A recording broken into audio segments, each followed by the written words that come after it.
I will now pass over to our next speaker, Wendi Momen, who is also a member of the UK National Spiritual Assembly and has been for 32 years, and is also a social activist and advocate, focusing on a cluster of issues that promote social justice, so the advancement of women, poverty eradication, health, criminal justice, interfaith harmony, housing, the environment, and business ethics.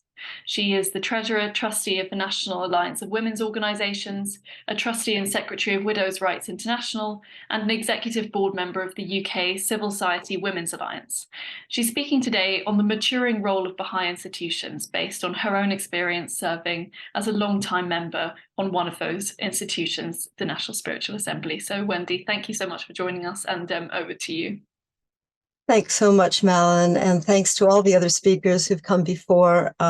It's been really a fascinating seminar, and I'm so pleased that the Association for Baha'i Studies has done this, and I'm glad to be able to take the opportunity, not necessarily the best speaker here, but glad to take the opportunity to talk with you all today, reflecting. These are my personal reflections on the maturation of the institutions, but I'm particularly focusing on the one that I've been serving on for 32 years, which is the National Spiritual Assembly of the United Kingdom. I had actually written another talk up to last night, and with PowerPoint and all the rest of it. And then today I decided, actually, I would rather just share with you some of the elements and struggles and championed developments that have happened over the period that I've been serving on this National Assembly. I was serving from 1982 to 2005, and then again from 2014 to the present. So as I say, these are just my own reflections as the National Assembly moved from one stage of development to another. And if you heard the talk by Paddy Omar, the Secretary of the National Assembly, earlier this morning, you'll have heard some of the elements of the maturity that the National Spiritual Assembly of the UK has already developed. And I want to just point out some of the other elements of that maturation. This is not to say that the National Assembly is completely mature. I don't think that it's a road we travel rather than an end point. But my reflection is that it has certainly developed over the last 40 years. And I have experienced much of that maturation myself, possibly not contributed to it and maybe detracted even from it. But as an institution, it has certainly developed. So let me start by saying that when I was elected to the National Spiritual Assembly in 1982, I was a delegate for the first time and had voted for the first time for the National Assembly.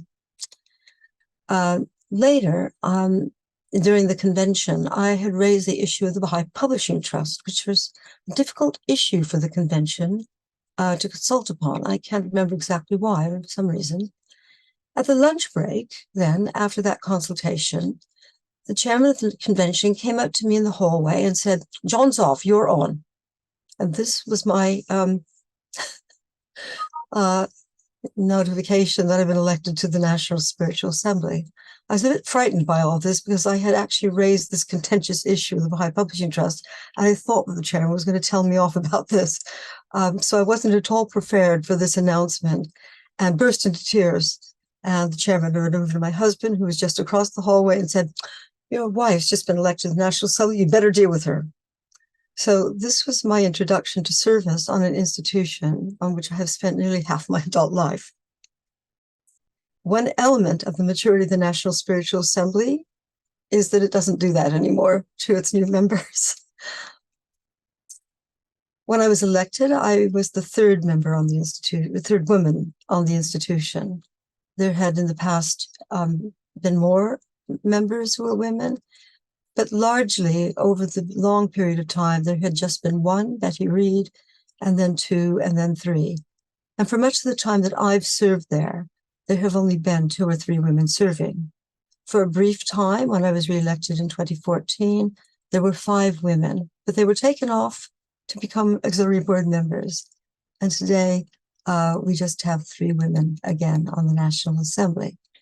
I don't think that this is a reflection on the maturation of the National Assembly itself. It doesn't vote for itself. But it maybe reflects a little bit on the maturation of the communities and of the Baha'is themselves as they think about the qualities that are required for membership of these institutions, which the Guardian, Shoghi Effendi, has set out so very, very clearly.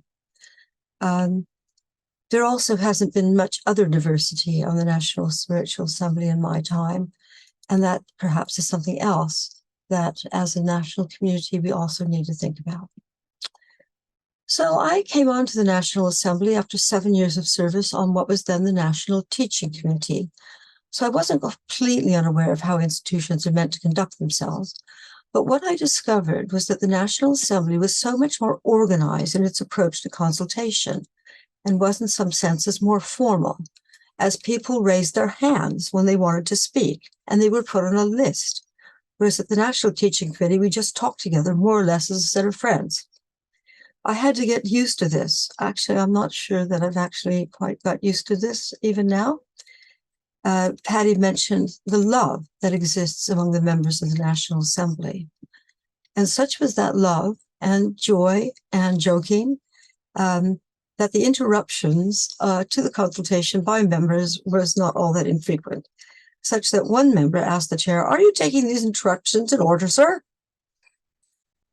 In terms of the maturation of the institution, it is important to remember that we didn't have all the resources in 1982 and even after that we have today. For example, we didn't have the Kitabi Akdas, which was published in English only in 1992. We did not have much guidance on how to run the national conventions. I wrote to the House of Justice myself about this, asking 26 questions. As the convention I was sitting in at the time when I was writing, it was frankly dire. And I received a message that so many people had asked similar questions that a compilation was being made, which reaffirmed me in my belief that if you want to ask questions of the faith, you can do so. And we know that many of the answers of the faith that have been asked of the central figures and of the House of Justice have been published. Think of some answered questions. The other thing we didn't have was any really quick form of communication other than the post, the telephone, and the telegraph, if you know what that is. Although George Ronald Publisher, for whom I worked and still do, had a telex. You can look that up on Google. We didn't have that either, and we could have used that quite helpfully. And any urgent messages from the World Center were sent to George Ronald, who would then call the message through to the national office. And then the National Assembly could ask George Ronald to send a message back. I think that the message that came to the National Assembly in June of 1983, that the 10 women in Gironde had been martyred, came either by telegram or telex. The National Assembly was actually in the meeting at that time and was in complete shock.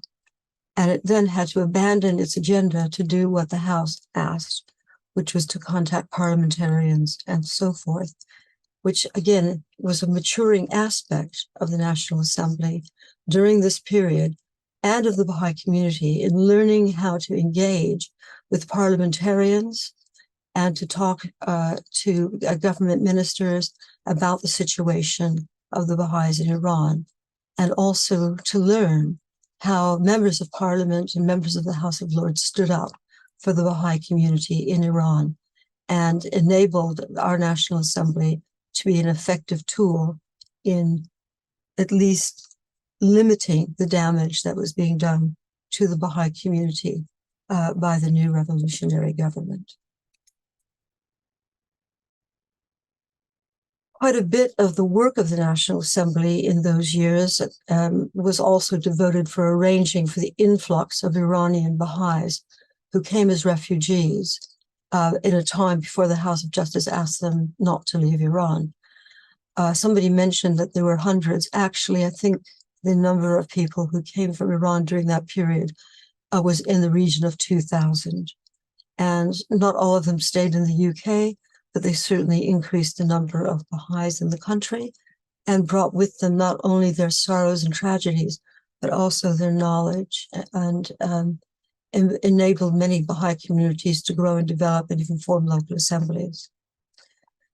It was during this period of this tragedy that I realized that if required, I would happily give my life for any member of the National Spiritual Assembly. I love them so much because of what we learned together during that period, and that maturation of love and unity was so much a part of my life at that time. At some point, the communications improved because we got a fax machine, and I had one here. We called it the Phantom Fax, as it just churned out things even when it was turned off. But it was by fax that I received the first copy of that compilation on the National Convention, for me personally, from the Baha'i World Center, signed by the House of Justice. I was really honored to receive that. So I just want to look at some of the elements of the maturation of the National Assembly that Patty was mentioning. One was the relationship with the councillors. I would say that in the beginning, when I first came, there really wasn't a relationship in those days. The councillors came usually two together, sometimes three, and they didn't come very frequently, and there wasn't really consultation. They would just share information with us. And it took quite a while for that relationship to be strengthened and made useful. I now can't think why it wasn't very well developed, but I do think that it was because many of us in the National Assembly, maybe all of us, just didn't understand the nature of that institution very well. And we probably didn't really understand, even if we do today, the nature of the National Spiritual Assembly in relation to other institutions of the faith. This concept of the three protagonists was not a very well developed one, of the institutions, the individuals, and the community. Now, I was going to talk more about that in my other talk, but that's for another time. Another relationship was with the Universal House of Justice itself. Every letter of the Universal House of Justice, the National Assembly printed off on gold paper and sent to Baha'i households. But I can't remember ever reading the letter in session, much less actually studying it. We read it at home, and we probably, studied it, and some people would send out study guides, but we didn't have the habits at that time that the Institute process has given us of really analyzing a text. And so what we used to do at one point, rather than just read it at home, we used to ask one of the members of the National Assembly to summarize the letter and set it out as a kind of study guide who would point out the highlights of the letter. We didn't read it together in session as we do today, as I said, nor did we really study it as we do today, sometimes in a retreat over a few days with the counselor.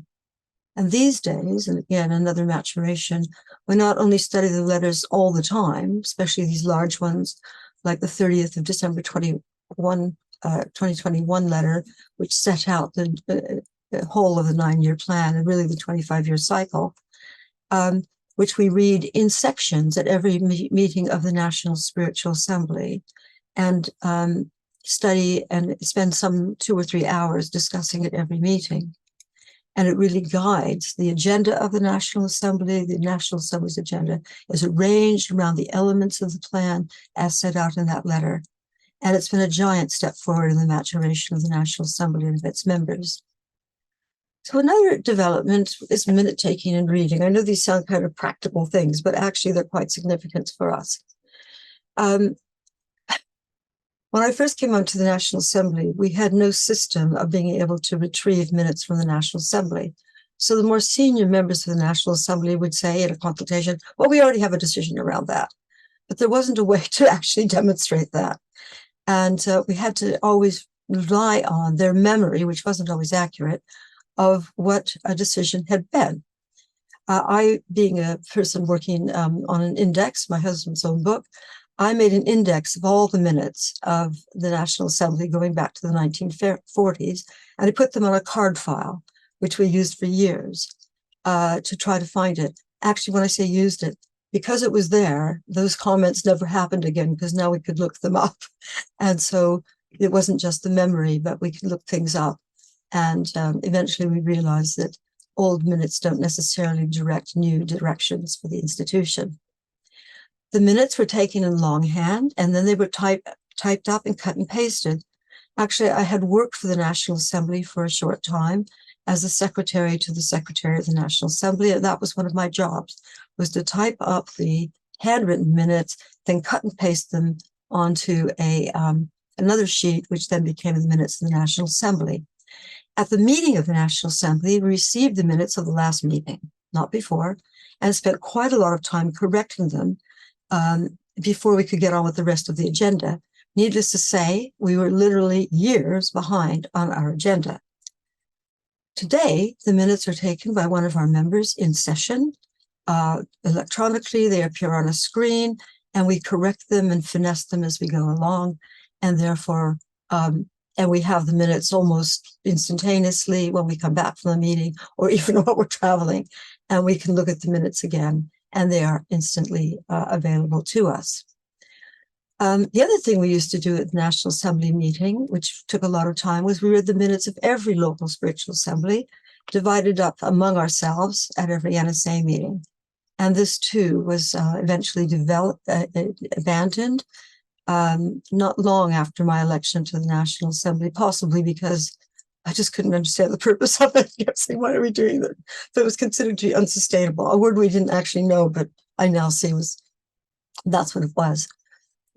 So a huge step forward in the way the National Assembly dealt with the minutes was the innovation of one of the NSA secretaries in the 1980s.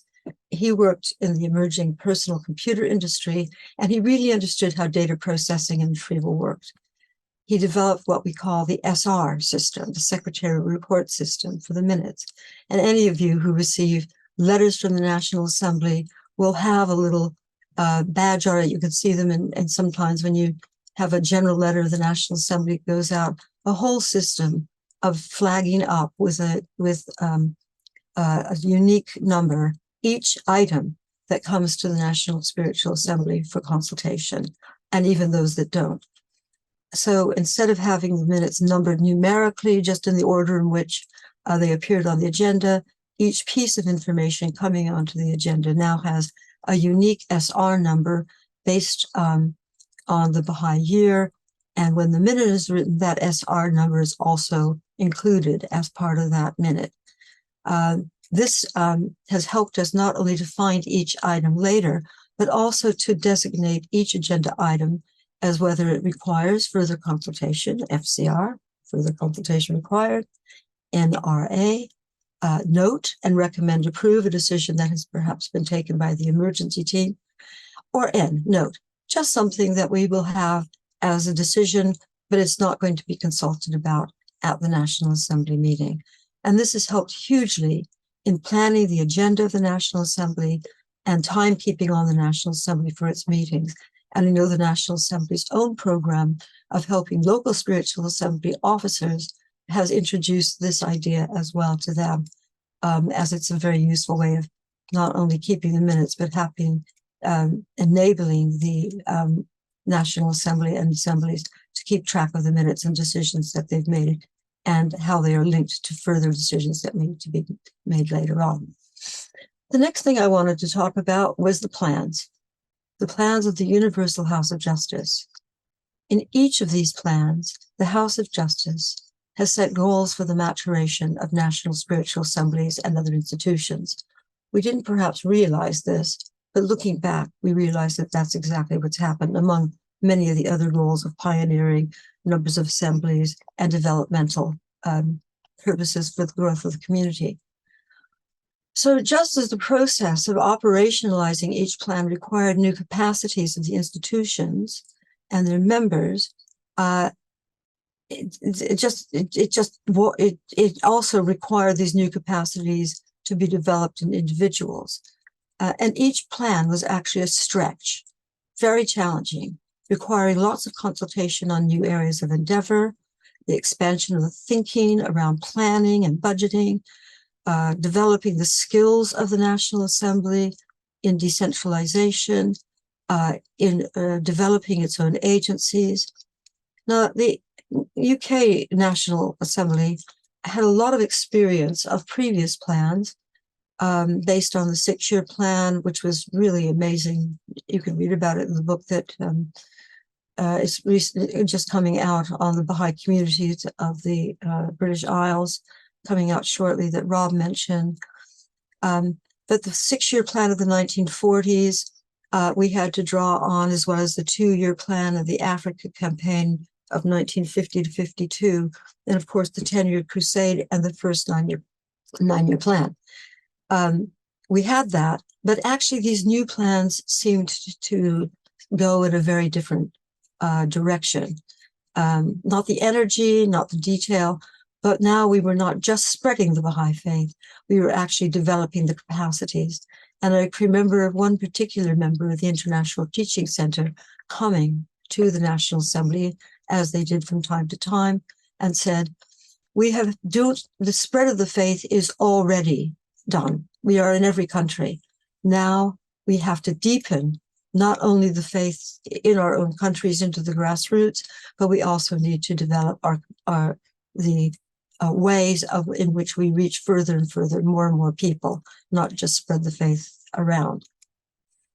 So I was elected onto the National Assembly in the middle of the 7-year plan that ran from 1979 to 1986.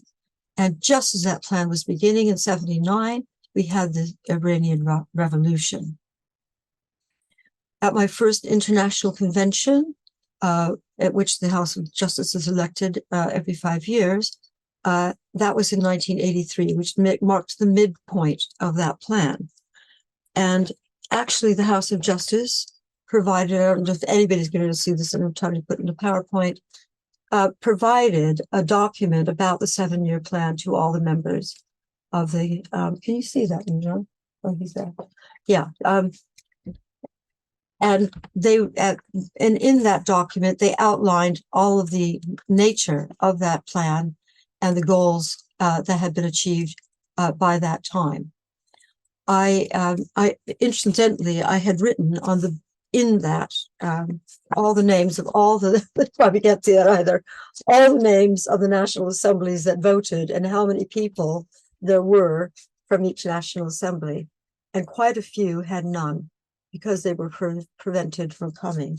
And I remember the National Assembly of Cuba, they couldn't come, and their ballots arrived too late by post to be able to be counted. It was a big disappointment for all of us. At that international convention, I had one of the thrills of my life, especially, and I've had them several times since now. I was really thrilled to see what I call the ordinary people of the world elect the government of the kingdom of God on earth. At that time, I think it was about 139 to 40 national spiritual assemblies, whereas at this last convention, which we had this April, the number of national assemblies voting was 179, many of which came from the Eastern Bloc of Europe. We'll talk about that in a moment. That 1983 election was held in the newly built seat of the Universal House of Justice. That had been one of the goals of that plan. And we sat in the concourse, with most of us sitting with 3 people to 2 seats. Another goal of the 7-year plan was to restore the mansion of Abdullah Pasha, where Abdul Baha had received the guests on that first Western pilgrimage, and of course lived. And our National Assembly was one of the 2 national assemblies that visited it for the first time in the days before the convention itself. We were given the choice whether to go up and look at the rooms or to have breakfast. We decided to have breakfast and let the other National Assembly that was with us have the privilege of seeing those rooms for the first time. That was rather a theme of the National Assembly in those days, of our eating quite a lot at every NSA meeting. The World Center's own goal for that plan, by the way, included the development of the plans of the other 3 buildings on the Ark and deciding their functions, 2 of which have been built, and the 3rd, the library, has not yet been built. I was very taken with the comments of the delegates during the consultative part of the convention, writing down one comment at least from each person who spoke. I've continued that practice at every international convention. I was a bit bemused by one recommendation that the Baha'i should not wear the greatest name as earrings. The consultation was not really exalted. And that's, again, another maturation issue. I did write one comment against the recommendation of another delegate who suggested that as 1985 would start the International Year of Peace, it would be good if the Universal House of Justice could write a letter about it. And my comment was, oh yeah, typical. Everyone else will be doing something and we will write a letter. Of course, the Universal House of Justice did write a letter and the world changed as a result. And you can now study that letter yourself, which we now call the peace message. One of the markers on the way to the maturation of the National Spiritual Assemblies was the 6-year plan that ran from 1986 to 92. Up to this point, all the plans came from the World Center, and the National Spiritual Assemblies just operationalized them. For the 6-year plan, the overarching theme for the plan was provided by the Universal House of Justice, while the National Spiritual Assemblies to work out the details for their own country in consultation with the counselor. And then those decisions were to be sent on to the World Center for consideration by the Universal House of Justice and the International Teaching Center.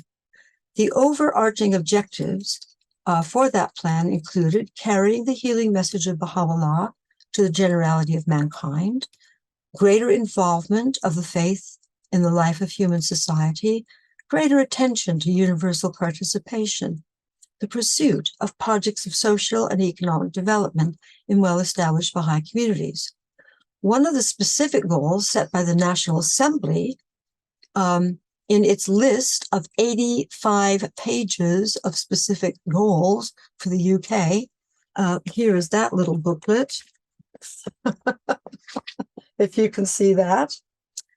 85 pages of this 100-page booklet are dedicated to the goals. One of them was to encourage Baha'i families to offer a stable home where possible for children in need, for example, as guardians or foster parents. And at least one family took this up and raised such a young person to adulthood.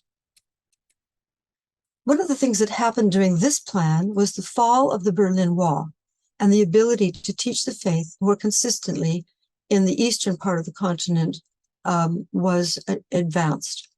The Universal House of Justice took advantage of this to launch at Rezvan 1990 a 2-year subsidiary teaching plan. A huge movement of people, mostly youth, assisted this process, and the election of a number of new local and national assemblies in countries previously within the orbit of the Soviet Union took place.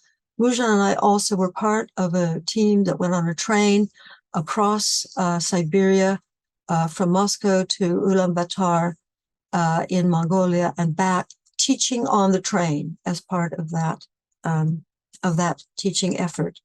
And of course, during that time, Sean Hinton became a Knight of Baha'u'llah from Mongolia, one of the last people to be a Knight of Baha'u'llah. In the same period, the Second World Congress was held in New York in November 1992. And that was an amazing event of about 36,000 Baha'is coming from all over the world. And the March of the Nations. I am a Navajo. I am an Alaskan. I am a Baha'i. It was a fantastic time. I think you can see it on YouTube. To mark that holy year, the National Spiritual Assembly held a festival of the Covenant in Liverpool. It was such an innovative event.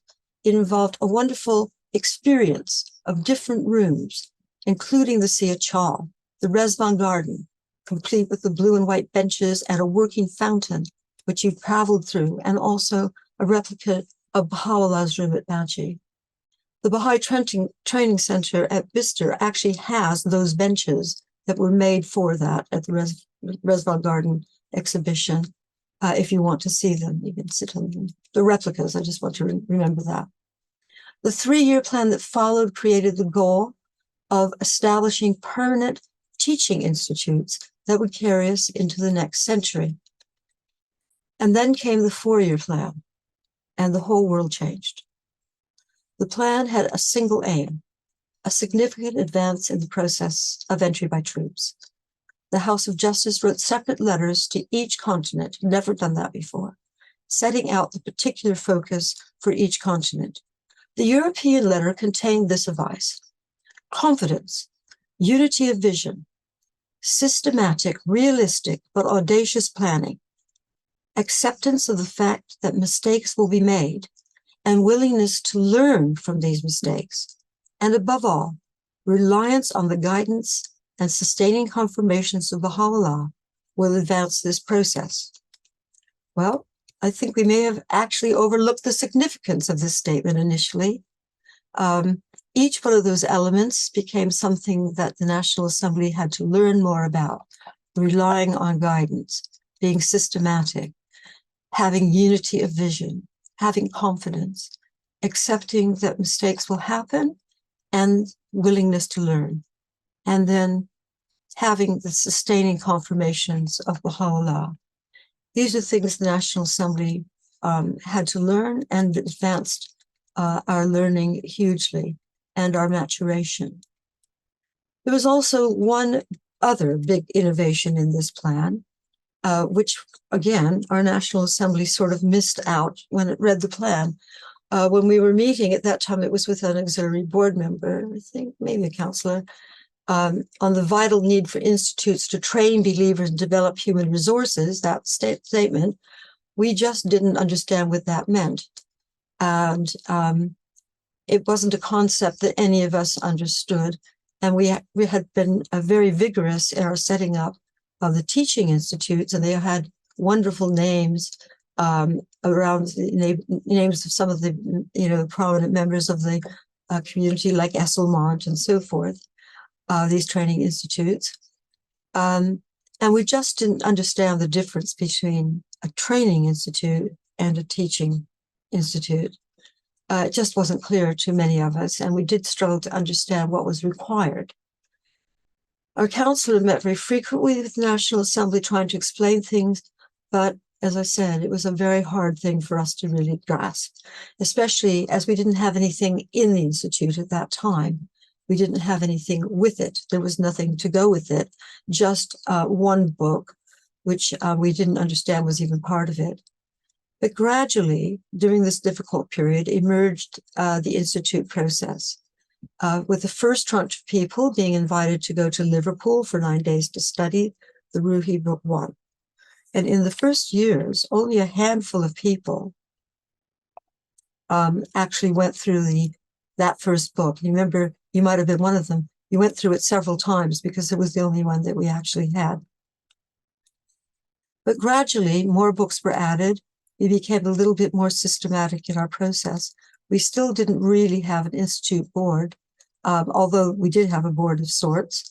And they came up with some wonderful programs, but not at all connected with the institute process as we now might understand it. Eventually, the counselors invited the National Spiritual Assembly to consult, to study together Book 7 of the new Book 7 with Larissa Tutskova, who was the counselor in Russia at that time, who came and was studying it with the other counselors. I was the only person who was available to go, and I went, and I was quite skeptical of the whole process myself. But she allowed me to ask the questions I wanted to ask, and I realized that the rigidity with which the Institute was being rolled out in our country was not at all suitable or appropriate, and that helped the National Assembly to also understand the Institute process much more effectively. The decision was that the National Assembly would invite Larissa to come back and take the National Assembly itself through Book 7, which we did. And that really gave us the opportunity to develop a more positive attitude towards the Institute process. The other thing that, of course, that happened during that period is that the relationship with the counselors grew more close, and it stimulated the National Assembly to take on its own program of deepening at its own meetings, such as you heard Patty describe. the National Assembly does at every meeting, and to study particularly about the consultative process, which we study at every opening of every meeting of the National Assembly. So the next plans gave us the regional councils, clusters, not the serial, but we didn't know what that meant either. And then it also gave us the 3 and then the 4 core activities, the basis of our communities. And each of these developments gave the National Assembly an opportunity to mature. So I could describe many highlights of these years: the development of our relationship with Parliament, the establishment of the all-party parliamentary group Friends of the Baha'is, who work so closely to defend the rights of the Baha'is in Iran and other places. The work of the Office of Public Affairs, the way the National Assembly works strategically, the development of timely policies that reflect the needs of the times. For example, our recent domestic abuse policy and guidance, and a new policy that will come out shortly on access to events that enables people to come to events who have difficulties at the moment accessing them.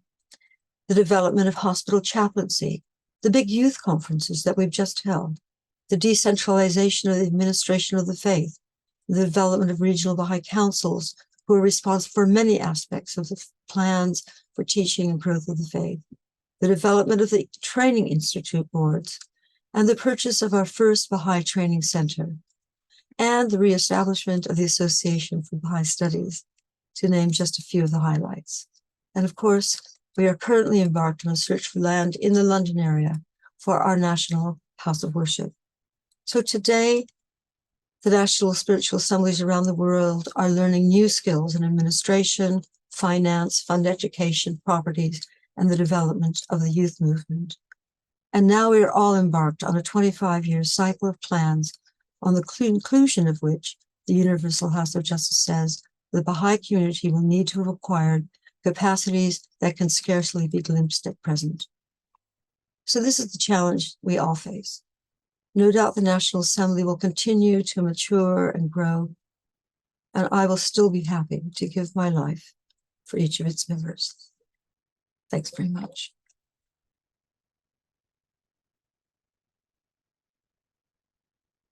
Wendi, thank you so much. That was a really, really just extremely interesting, very moving account of one individual's relationship with an institution. And I think there's just so much that, we could pick out from that I'm going to be thinking about for many days to come. And I'm sure many of the audience will feel the same way. So thank you very much. It was really, really special to hear your reflections. Unless there are any questions, I'll give like a couple of minutes in case anybody wants to ask a question, and then maybe we'll move on to the next speaker, Holly. Yeah, okay, I will mute myself for a minute.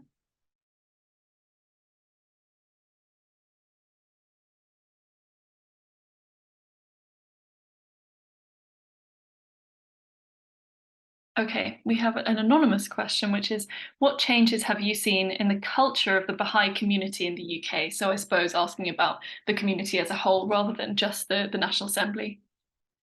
Well, I think the change to the culture has been remarkable. It hasn't reached every part yet, in my view, but, just the whole way that we approach the faith itself, having, working, first of all, huge diversity of different people, much greater diversity than we've ever had before.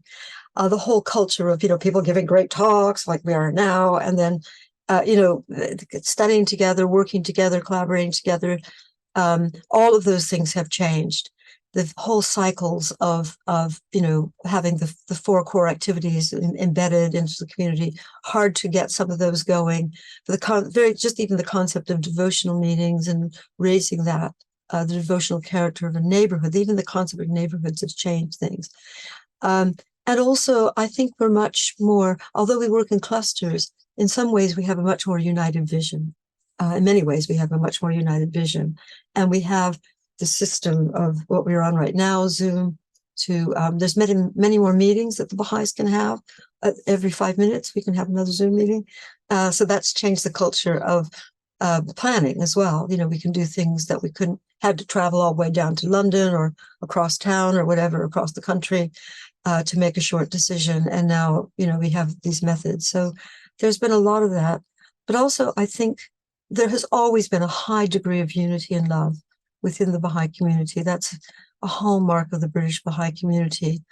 And a can-do attitude and its ability to set a goal and fulfill it, that hasn't changed. And so I think what we really now have is learning to work with larger and larger and larger numbers of people who haven't quite dedicated themselves necessarily to Baha'u'llah and his plan, but are willing to work together with the Baha'is to create these vibrant communities so that we can be part of the ever advancing civilization, which is the responsibility of every human being. And I think that part is, when House said we were crossing a bridge in time at that, whatever that year was, we have crossed it. Brilliant, thank you. I'll ask you one more question, again from an anonymous attendee. It's a question about the period in which different national assemblies were asked by the House to develop materials, which obviously eventually one was selected that became the Ruhi Institute. So the person asks, because all the Baha'i communities were called on to develop materials and training institutes, did the UK NSA do anything in particular in this regard?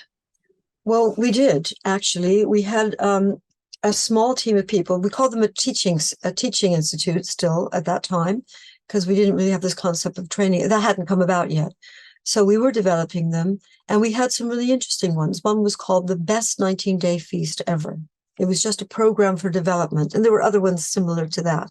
And they were actually very good for that period of time, but not quite what the Institute, what they were doing with the Ruhi Institute, which was really not just doing single things, but a cogent, long,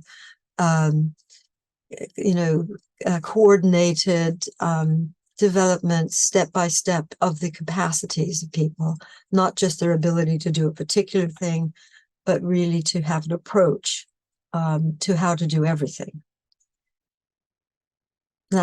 So we did, and I guess they're still around somewhere, but we're now doing things a lot differently, aren't we? Yeah.